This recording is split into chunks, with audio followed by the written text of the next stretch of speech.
Hello, guys. Here we are, already fifth episode of Balkan Success, and today we have really our big name, special guest. We have Bojan Velickovic with us, Serbian still. He's one of the biggest, like the biggest name in Balkan in the MMA sport. Like he's really like the legend in this sport. So I'm gonna let our guest to introduce. Hi, Yeah, brother. hi. Thank you for the kind words. Yeah, uh, just thank you for the kind words. Thank you for the opportunity to introduce myself to your crowd, to your followers, and yeah, let's make it happen. Yeah. So tell us, like the just from the beginning, like your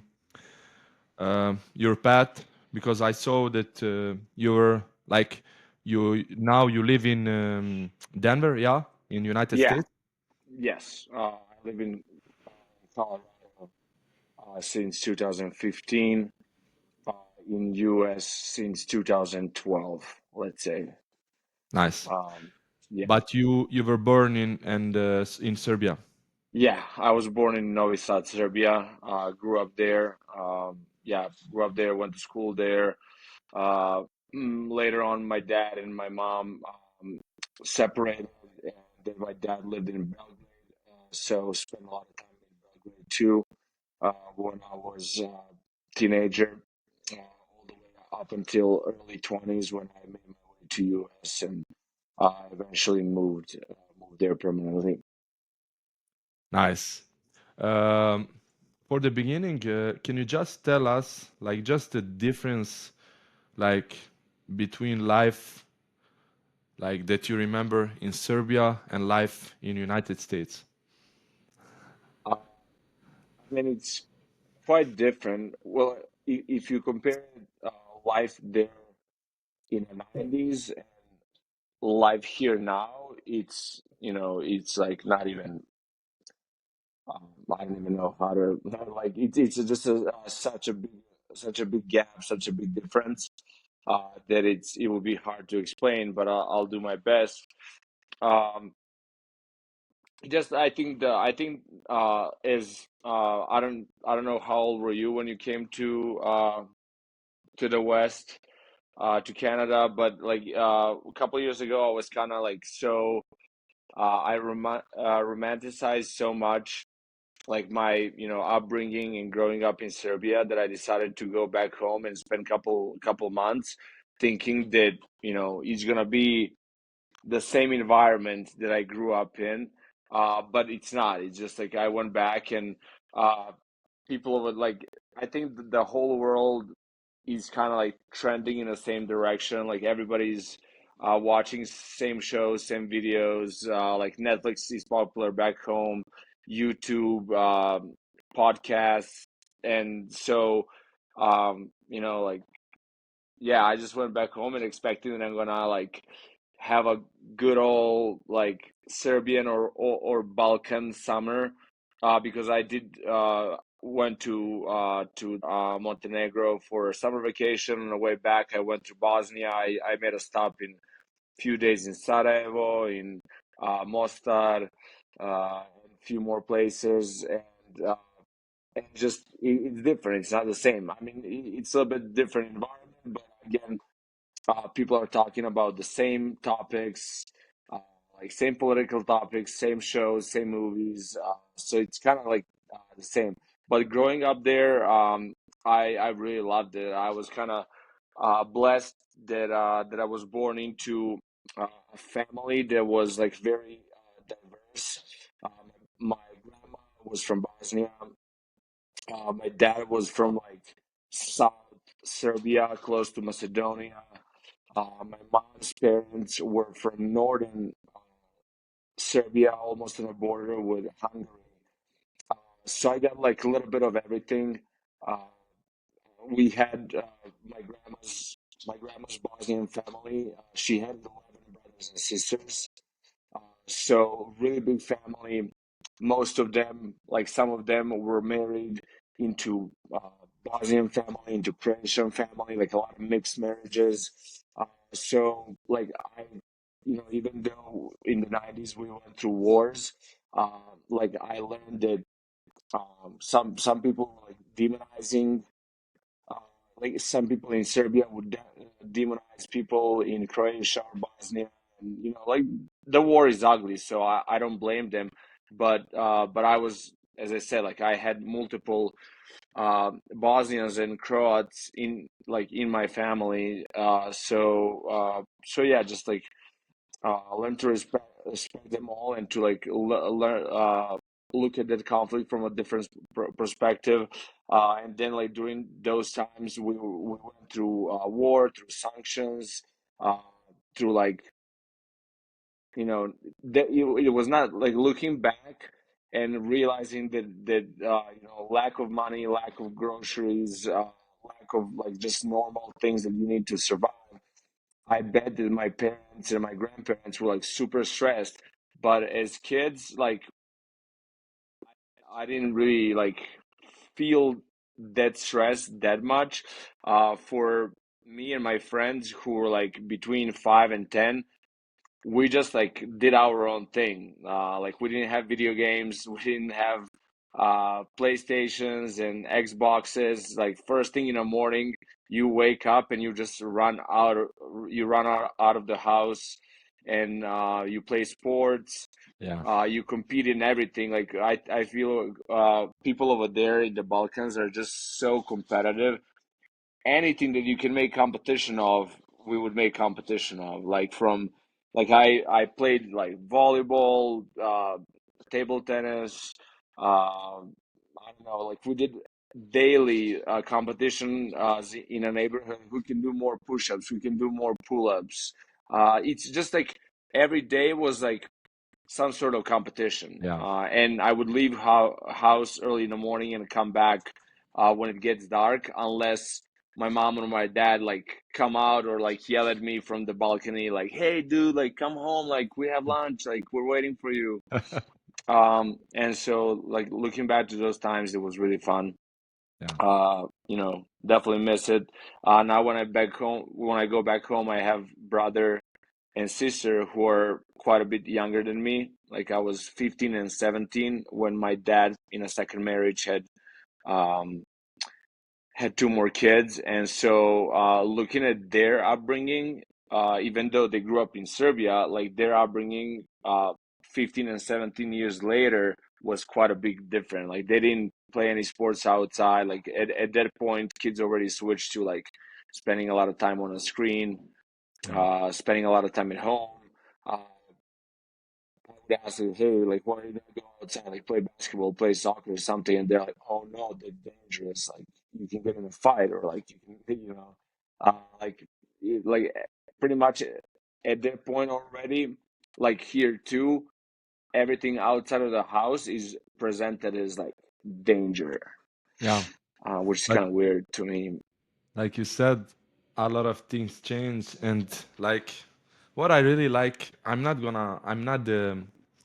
the new in this sport, like maybe 2 3 years that I'm really passionate about it, and I never heard some bad comment about you. And what I like I said to my MMA coach, I'm so proud of you. I said I said to my coach, yeah, I'm gonna speak with Bojan Velickovic. I show him your videos and everything. That's the goal of this, like to reunite like the people, to show.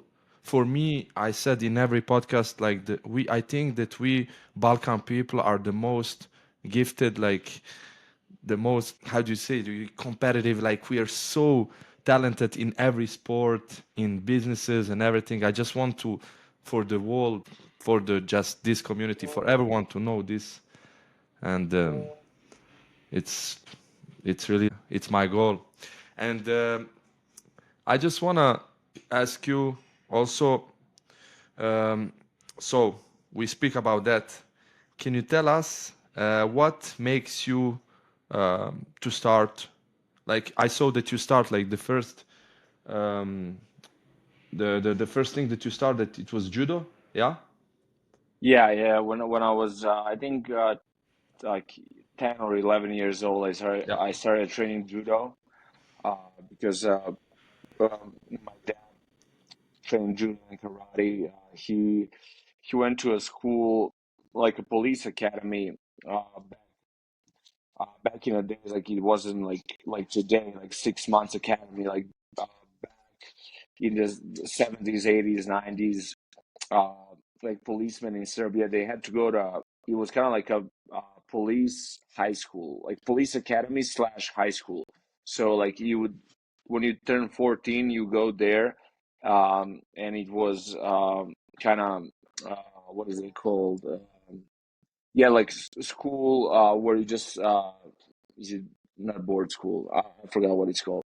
But you would just stay, you would just live there, and they like you would kind of become a soldier from 14, and like besides regular high school classes, um, you would have like classes related to like criminal science and like investigations and all that stuff, like learning how to operate weapons from like such a young age. And then by the time you turn 18, once you graduate high school, you're a policeman.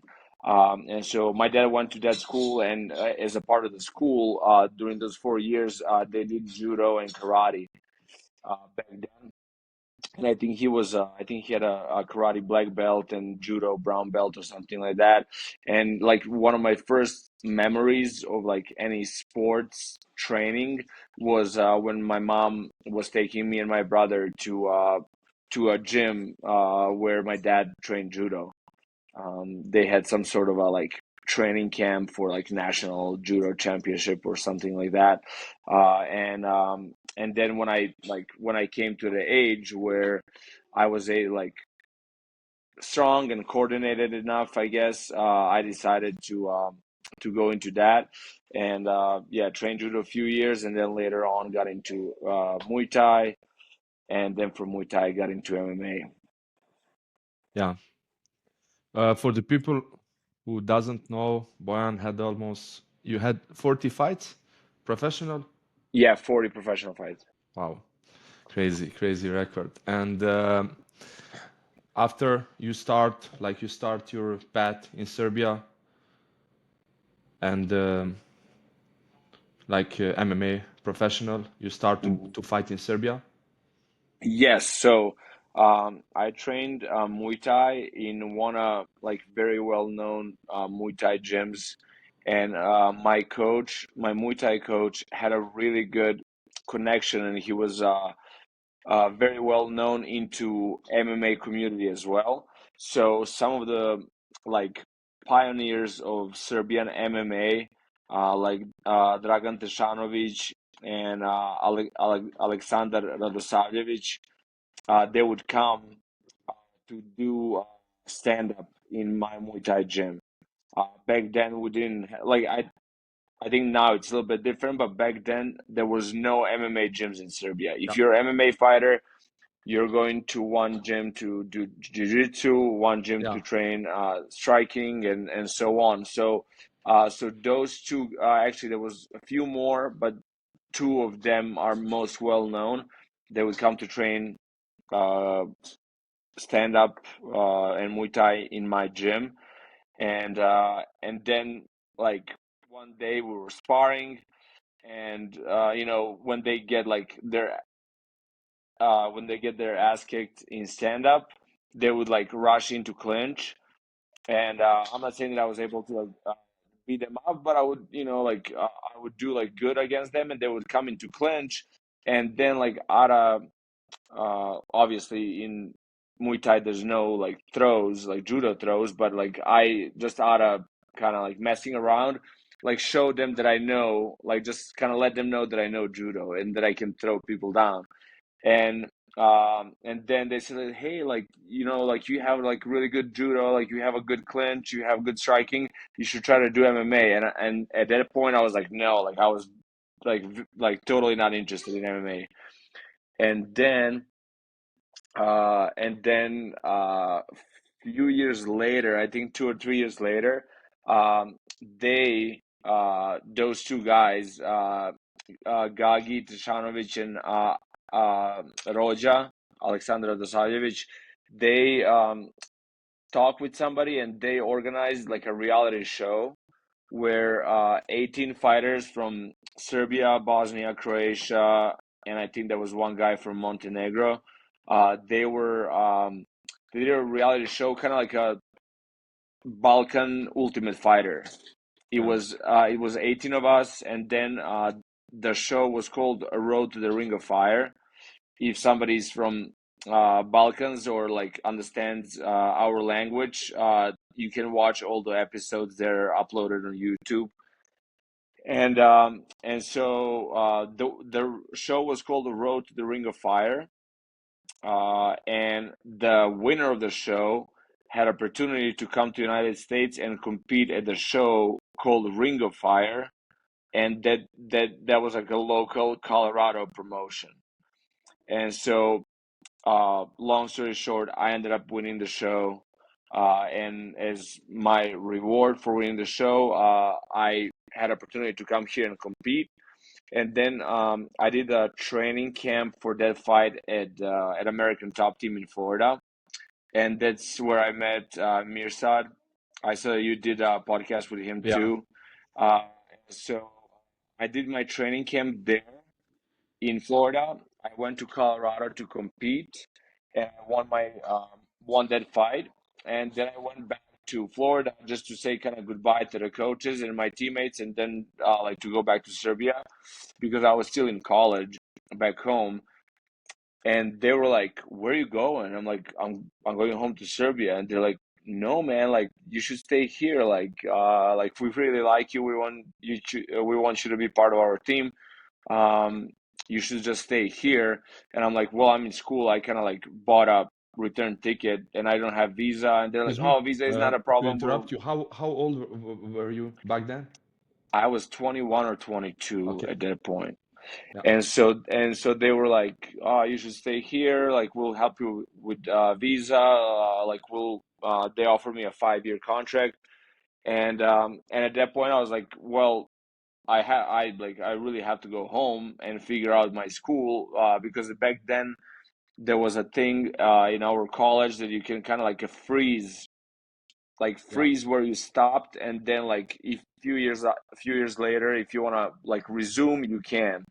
And so I was like, I have to go home, take care of a couple of things.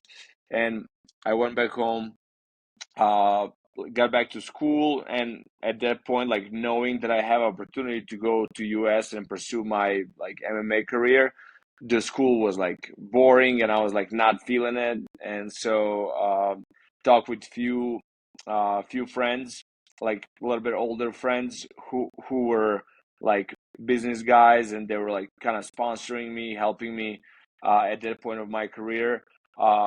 They told me like, "Hey, buddy, like you don't have a reason to stick around here. Like, there's nothing here really for you. Like, you should go and pursue your career, and at any point you can come back if you don't like it and like resume your school and like live your life here." But I think like they all agreed that it's better for me to go to United States and join American Top Team and pursue that career. So I did that. I think that was 2012 or 13 that I moved to the United States and applied for my P1 visa, which is like a professional athlete visa or something like that.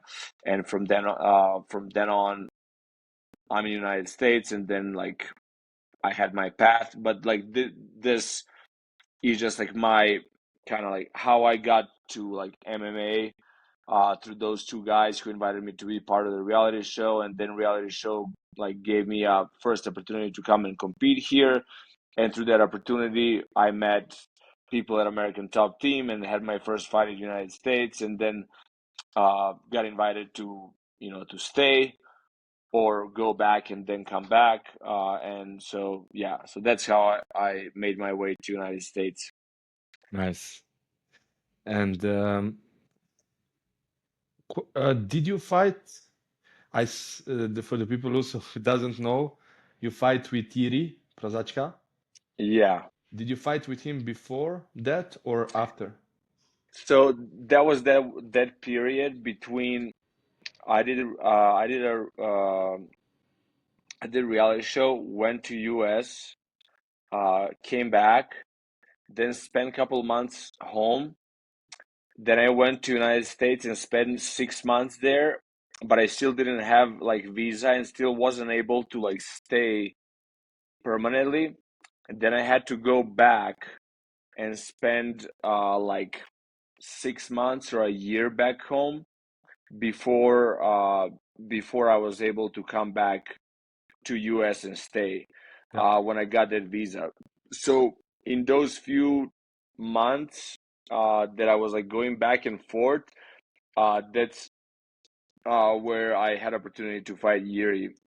I fought this Bulgarian guy at a WFC in Slovenia in Ljubljana, and then a few months later, that opportunity to fight Yuri came in Belgrade, and that was like a organization that had only one event. It was called, I think, like Balkan Fighting Championship or Balkan Fighting something, and the owner or like the promoter was from Australia. He was like Serbian, but he was born in Australia and like just came back home with a lot of money and wanted to like throw like a big show, big MMA show in Belgrade, and he put it together like within a couple of weeks or a month. And so I think like the fight of Yuri and I was scheduled like on a 2 or 3 week notice, and that was my like I fought him at light heavyweight. And at that point, I was middleweight. I think on a weigh-ins, I was like 5 or 10 pounds underweight. And so yeah, that and then year after that, went on a like a great went on to had a great career, and yeah, uh, and now like people are like, oh my God, you beat Yuri, but yeah, like exactly. You beat Yuri. I didn't beat this version of Yuri. I beat a version of Yuri. I think at a point where I fought him, I was like 5-1, no, 6-1, and he was like four 4-0. and one or like something like that, or like 4-0. Yeah, 4. Like we were both like very young and not experienced. Um, Also, like when you like that fight when you fought with him, is he like had the same style, always like the hand down? Yeah, yeah. There's not a whole.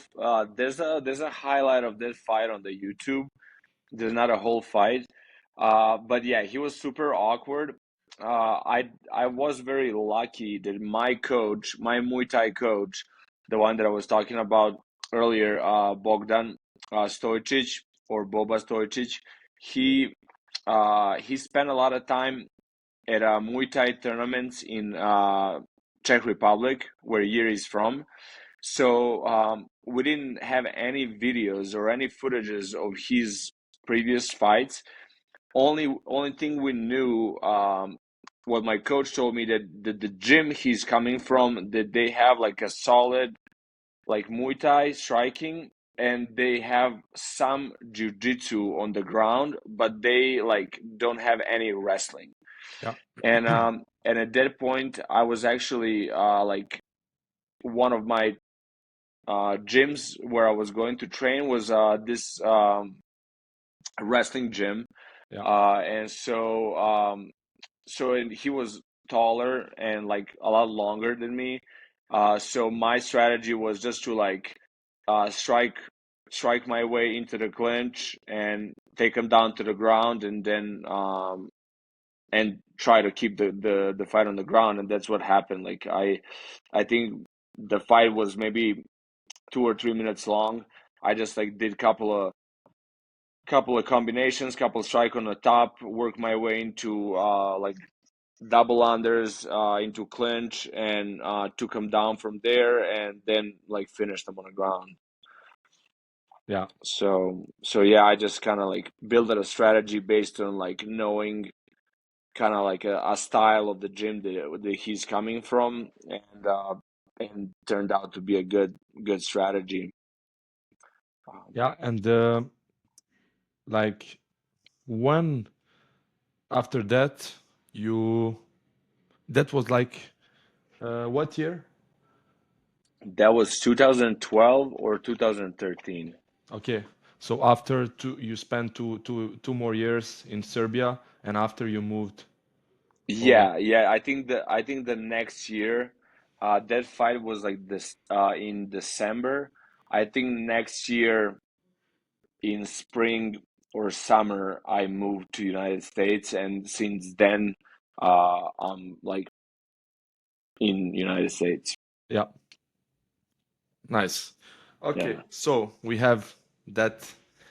Um, does everything change for you, like in your life, when you move to United States? I How is mean, that that like? it definitely changed the way that I was, you know,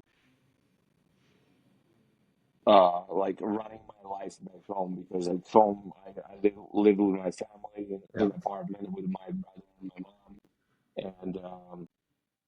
and yeah, just I trained. I had somebody to cook food for me. I had time to rest in between classes, in between morning and evening classes, uh, or I would go to school or whatever. But when I came to the United States, it's just especially when I was an American top team, I lived with one lady. in They had a Florida, daughter. yeah. Yeah. I was renting a room in the house with this lady and her daughter. Uh, my friend from gym, Hector Lombard, was a friend with that family, and he like asked them to rent me a room, and I stayed with them. So at the beginning, I didn't even have a car. I had to like walk 50, like 30 or 40 minutes to a like first bus station, and then like ride a bus to American Top Team, train 2 hours, then go back home, eat, get some like rest, and then go back to gym in the evening. That was like first year or so, and then later on, I had to start working. I worked in a Spanish restaurant, so like I would train in the morning, then go to work, and then in the evening go back to training, or I would work just a few days in like 2 or 3 days uh, in the restaurant, because if I was working at the restaurant, I was not able to go to evening classes. So yeah, it was like there was not a lot of time to rest at that point. At Yeah. that point, it was just like training and work, and hustling to to pay rent, and to later on I saved some money and like bought my first car that was like 30 years old. I bought I think Toyota Camry that was like 1992, and yeah, and so yeah, the life in US was quite a bit different. I had to um, You, like I had a lot of time to spend with myself, like far away from family and friends. Like I pretty much like left everything and came to United States just by myself. I mean, later on, I obviously like uh, met a lot of friends, and had good friends, and kind of they became sort of like my family. But there was a lot of lonely times, and a lot of times where I spent with myself, and kind of became a good friend with myself. so you told me also that you meet Mirsad over there. You met, Yeah. and did you meet some other Balkan guys? Yeah. There was few that were like coming in and out to train. I don't know if you know Adi from is he from Baltimore, or I forgot if he's from Baltimore or New Jersey. But Adi Adic, no, he's also Bosnian, Ah, and he's he came there with one of the managers from Croatia, from Bosnia, and yeah. So there was few guys. what's his name? Mate Truhan. He's from Zagreb. He's Croatian. He spent a few months there. Then later on, gosh, I'm blanking and forgetting names. But Mirsad also told me that Rakic also comes, but he didn't like and he left. yeah, yeah, he did maybe one or two or three camps there. But then he like returned to Europe and Yeah, didn't go anymore.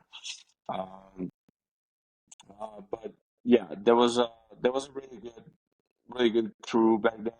Uh, Mirsad, I would say he was like really uh, he had almost I don't want to say like a celebrity, but before he became a UFC fighter, he had um he had a coach who brought him to American Top Team. I think even before he had like pro MMA fights, he was there and he had like a very uh, he was very respected there, even as an amateur and like as a beginner pro. And I think he made his way to UFC like very quick. And the whole like coaching staff and a lot of training partners that he had were behind him, and yeah, he was definitely somebody that I was kind of like looking up to, even though I think he's originally younger than me a few years. yeah, he stopped really young. He were like just 29. He's when he stopped, Yeah, and now he's 33, 4, I think. yeah, yeah, He's not even in his prime. yeah, It's yeah. I mean, crazy. yes, he's still in his prime, but yeah, I mean, if you know, like I feel that I feel like I'm still in my physical prime. Yeah, But like this past summer, I decided to end my MMA career and like pursue some other things while I'm in prime. Like I don't want to be, like kind of past my prime and broken physically when I yeah, decide to like move on and do some other things. Like I still want to be capable and sharp physically and mentally to tackle kind of like a next chapter in my life. yeah. When we talk about that prime, and it's like, uh, for example, uh, when I play football, and I know, like in football, your prime is 25, 26, top 29, 28. But prime in MMA, like 31, 32, maybe 33, even 35. Why? Why is that? I don't know. I think it takes a certain like maturity to become not just like physically in prime, but also mentally. Like I think that my best fights came like after 33, like 32, 33, 34. Like even like the tournament Tip Sport Game Changer that I won in 2023 Octagon, yeah. is yeah, the Octagon tournament is probably my biggest success of my career, Yeah. and it just happened, like even though when I was in UFC I was like 26, 27, 28, which could be, as you said, more close to the physical prime. Like I don't think I was mature enough mentally to handle the pressure of like big organization, um, everything is like like a young guy who came from Serbia and didn't have anything, like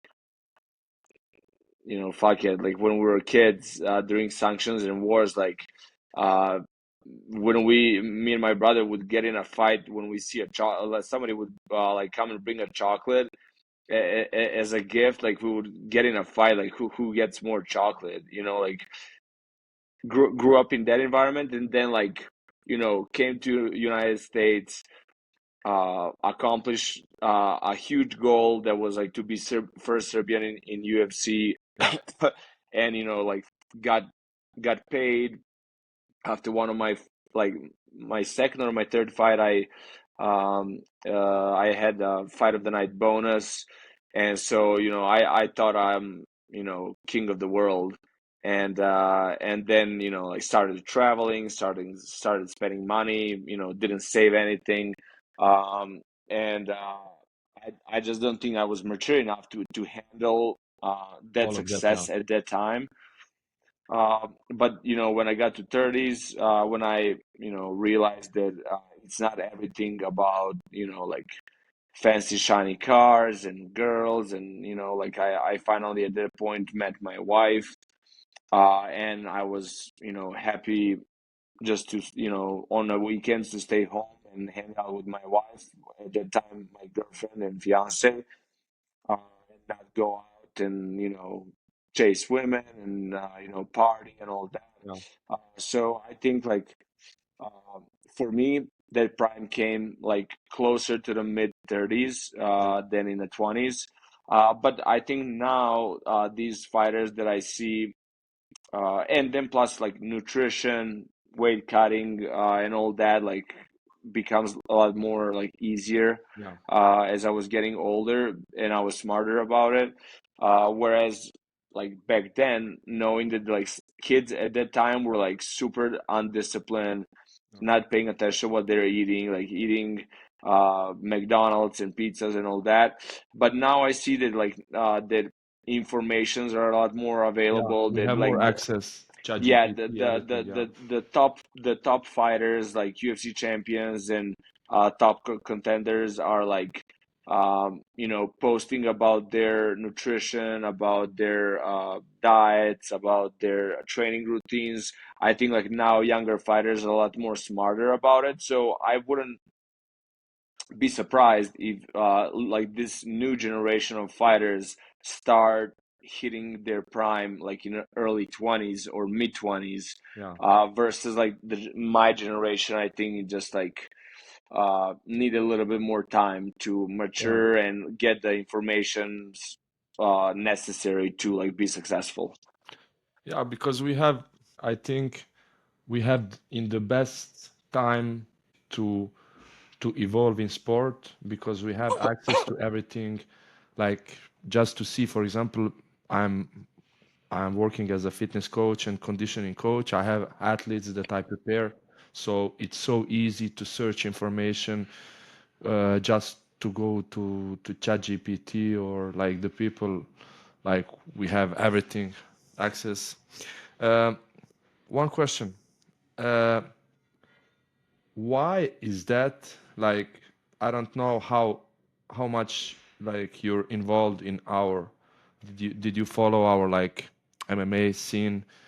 But what I saw, and I spoke with Mirsad also, he told me like for him, he thinks that the best camps are the best gyms are in USA.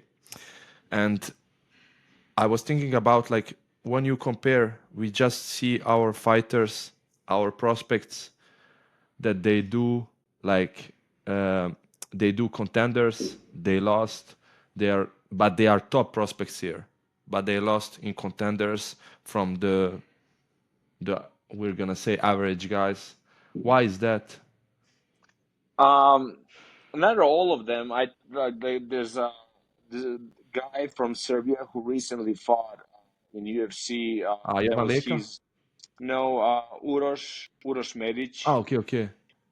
He got to UFC through Contender Series, won his Contender Series fight, and now he's I think he just had his like fifth or sixth knockout in UFC.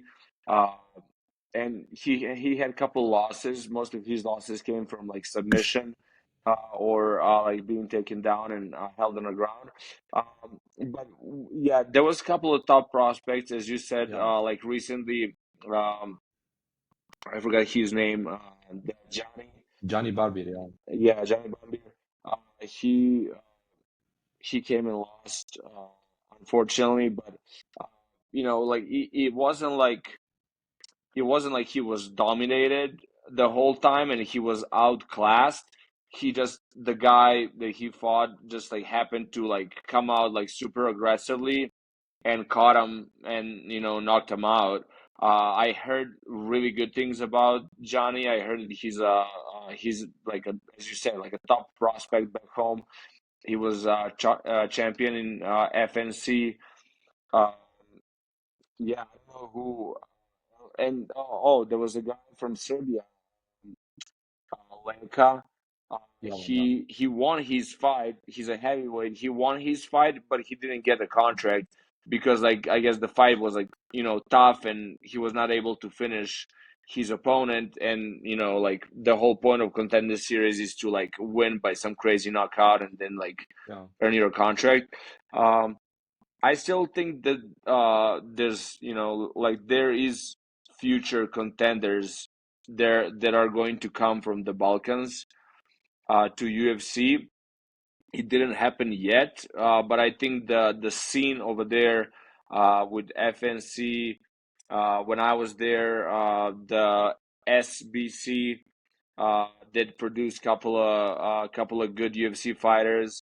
I think the scene is still getting stronger. The gyms are getting, and like MMA is like getting more popularity in that area of the world. Also, like I don't know how the amateur scene is in Croatia and Bosnia, but in Serbia has a really strong uh, amateur scene with like a national team that's competing at IMMAF, yeah, International MMA Federation. They had a couple of European champions, couple of world champions, a couple of like not champions, but like a couple of kids who won medal at the Europeans and worlds. Um, so I think that in a couple years we'll see a lot more fighters from our part of the world who are going to come to UFC and be successful. Yeah, because like I saw that we have here like our organization in Canada. Like I live just beside Montreal, so our gym sometimes is compete when we have amateur fights and that, and also we're gonna compete with TriStar, and Yeah, like our coach, like he's really like he's top level coach. He was like sparring with the big names before, and he couldn't like go pro because of his he had injury. So, but I see like the problem here is that what I compare, like we have Samurai MMA. When I compare this organization with FNC, is like we have that hype. The people fight between each other. Here, the guys from TriStar and Ajduzo, like you have big gym in Montreal. They don't want to fight between each other. Everyone wants to go to UFC. yeah, yeah. It just it's a different demographic. It's a like it's just a different scene. Um, I think I think there's definitely like good fighters in FNC. The problem is that I think something that like that's testament of how good promotion FNC is, and like how well marketed and how like uh, good production they have. Like it looks they maybe this is not a criticism, but I think just like maybe uh hypothesis of why some of those guys didn't like succeed when they came to United States and Contender Series is that over there the organization promotes them like literally. I think the like champions in FNC are more famous in Serbia and Balkans than UFC champions in the United States. Because like United States is so big and there's so many sports, like MMA fighters like are famous to a degree in martial arts community, but they're never gonna be as famous as like NBA players, Yeah. as like NFL players, NHL players, like hockey guys.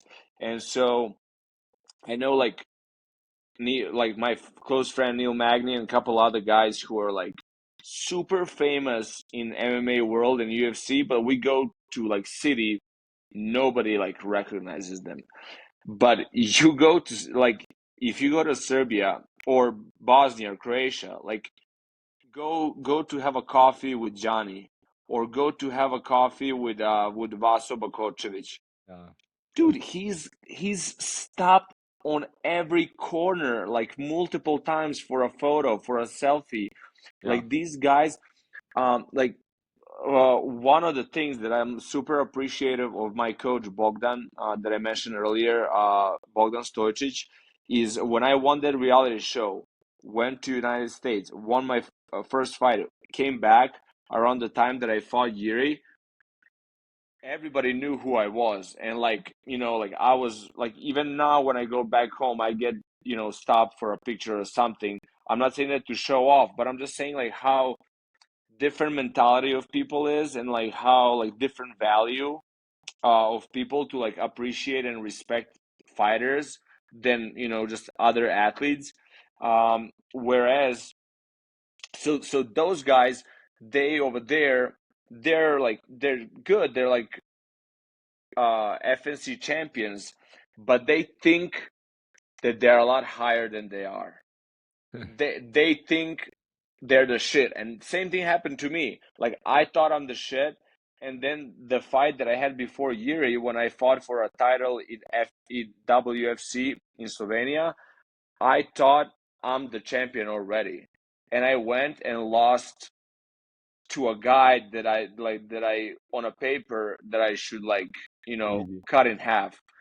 And my coach told me like, you think you're a lot better than you are. Like you're going like out every weekend and everybody's tapping you on the shoulder saying, hey, you're our champ, like you're the shit. And you created image in your head that you're this like best fighter there is, and like in all honesty, like I love you, but you're not. Like you have a lot more to work and a lot more to accomplish before you become like really good. And then when I came to United States, when I came to American Top Team, everybody was beating me up. Like everybody was like, not like I wasn't a total disaster, but I definitely like wasn't as good as I thought that I am. Yeah. And then it took me like a couple of years to be able to like be dominant at the gym Yeah. and to feel, because I was training with a lot of UFC fighters and Bellator fighters at American Top Team. Once I started like having success in training room, then I started thinking, okay, I think I'm ready for a bigger promotion. But up until that point, I was like number one in Balkans, number like one of the best fighters in Europe. But I came to the United States and I realized that I'm like few levels down Yeah. above that level. So that I'm talking about like 15 years ago. I'm not saying that any of these NFC guys, FNC guys is like a few levels under. I think they're like right there, maybe like, half a step down than where they should be. But I think like with every event over there and like every fight, people are leveling up, and I think it's just a matter of time when we're gonna see those guys come to the United Yeah. States and dominate.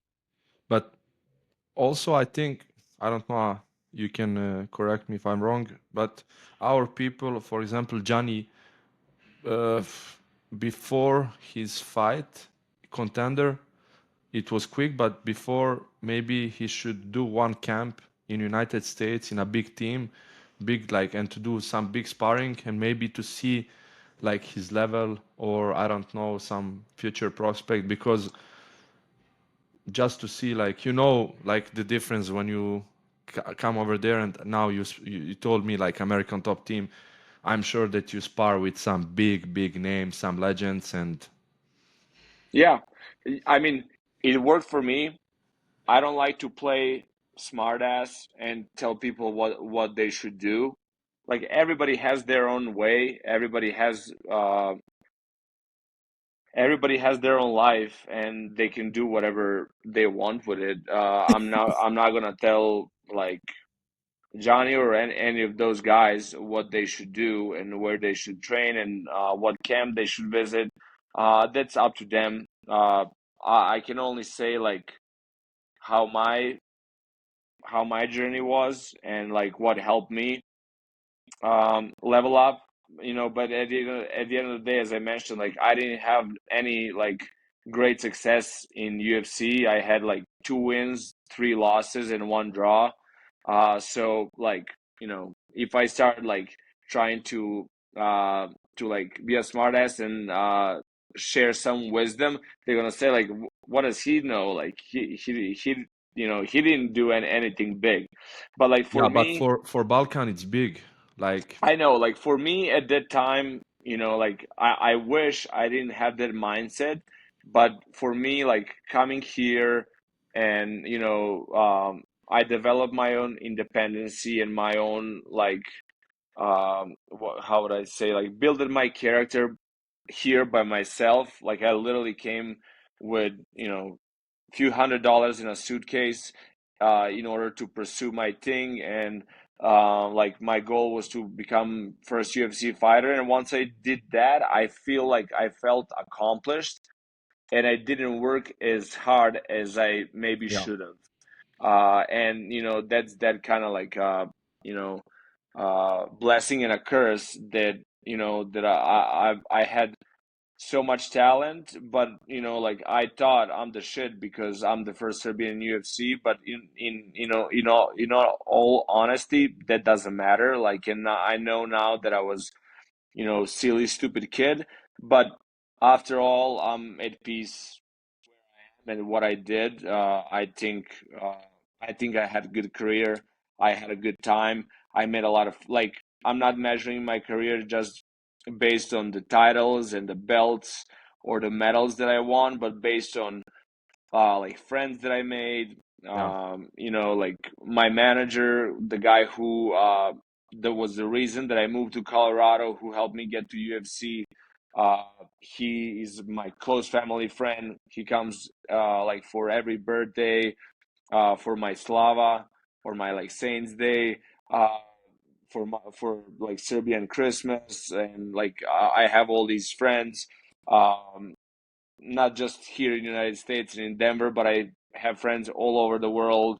Like the fight that I did in Australia and went there a few weeks later. Those guys that I stayed with.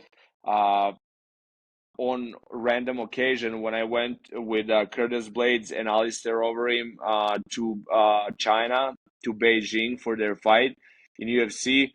I ran into the guy from Australia, and like we like, hug each other in the middle of Beijing and went and had some food together. And so that for me, that's kind of like that's success.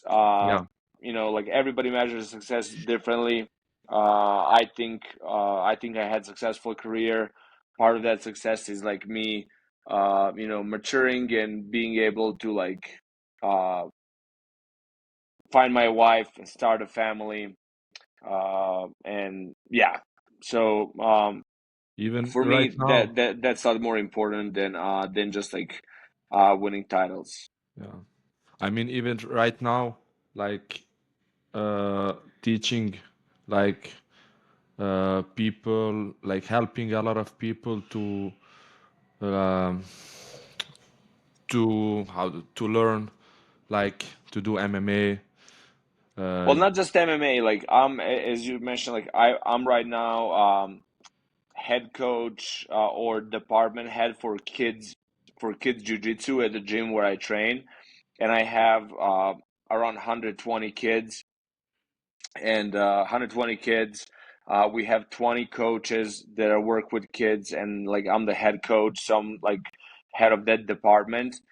And my philosophy is something that like my first judo teacher, Tanya, um, gosh, not Tanya, Goza, uh, taught me is that like martial arts is a great vehicle to teach kids discipline, respect, um, or like being humble, being a good person. And for me, these few things that I just mentioned, these couple of virtues, is what allowed me to come to this country, United States, and become like in my or like in my community a successful person. Maybe I'm not a successful person for somebody who's following me who expected that I become a UFC champion or that I become a millionaire.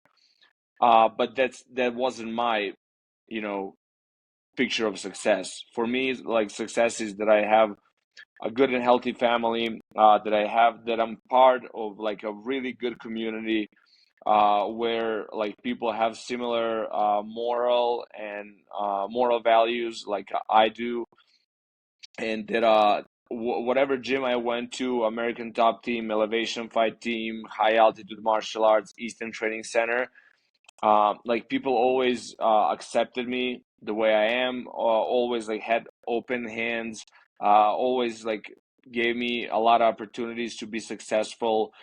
Coaches always wanted to like be part of my career and to be my coaches, because like I'm somebody who's working hard, not complaining, not bitching about every single thing, not thinking that's like better than people around me. Like I'm always have that mindset that like I'm humble enough that I can take advice even from like somebody who's less experienced than me, and Yeah. who's not as accomplished as me.